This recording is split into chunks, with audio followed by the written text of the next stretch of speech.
هذه الوصفة تعتبر من الوصفات التقليدية الهندية الشهيرة للعناية بالبشرة، وتستخدم منذ قرون لتفتيح البشرة وتقويتها.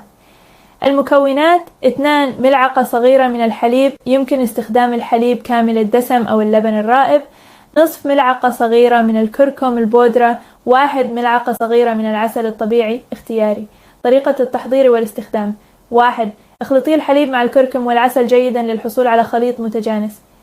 ضعي الماسك على وجهك ورقبتك نظيفين. 2. اتركيه لمدة 15-20 دقيقة حتى يجف. 4. اغسلي وجهك بالماء الفاتر مع التدليك بلطف لإزالة الماسكين. جففي وجهك بمنشفة ناعمة وربتيه برفق. فوائد الوصفة: الكركم مضاد للالتهابات ويمنح البشرة إشراقا ويقلل من البقع الداكنة. الحليب يحتوي على حمض اللاكتيك الذي يساعد على تقشير البشرة بلطف. العسل يرطب البشرة ويعزز من نعومتها.